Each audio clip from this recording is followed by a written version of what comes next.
जौन अर्चना जी तू छूछे जनी घुंघुटा गावे लुनु तो मन करे लनु हम यो हो रुआ में कैसन तो हो जाला रुआ के मुंह खुले लगेला। एक अर्चना जी रउरा गीत गाई छूछे जनी घुंघुटा हटाई बोलमु जी दीही कुछ चिन्हा मुँह देखाई बोलमु जी। ई भाव के लोग जानी नु कि हम नशा में बनी कलाकार के ऐसा भाव होलन कि हम ऐसा रोलवे को दे कि लोग जाने कि नशा में हम नशा में बनी नशा में नहीं खे तरह के देख के हमारा नशा होखे होखे भइल बा। बाकी ये शिवानी है ने आवो तहर सैड सॉन्ग तो हम यूट्यूब पर देखले रहनी बाकी तू केहू के चुमा देवे कैसे से कोइलू हम देवे नहीं हमने हम कहब कि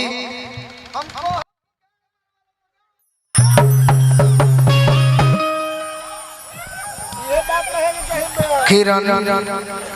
किरण तुम सिर्फ मेरी हो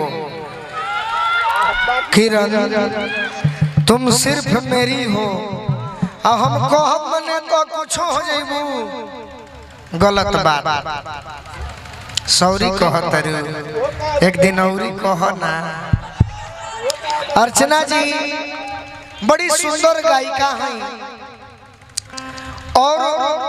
आज यूट्यूब पर कितना भी गायिका हो जा कृष्णवा नहीं खेल का हमारे कृष्ण भैया वा है भाई हवा अरुण भैया अनुपमा निशा फलाना ढिकना पवन सिंह खेसारी ला जोर गाले श्लोक नो बाकी गोलू राजा केहू पर हाथ ना फेरले तो केहू बेड़ा पार ना हो। बाकी अर्चना जी हमारे वो घरेलू गायिका है जो हमारे माता जी हमारे पिताजी से जुड़ल बनी और ऐसा गायिका है जौन गीत में कोनो एहन नृत्यांगना के जरूरत नहीं है ये लोग आराम कर सकता जौन रउरा बिजली रानी अब विष्णु ओझा के गीत गा दिहनी छूछे जनी घुंघुटा हटाई बोलमु जी भाव में एह तरीना भाव में तनी एगो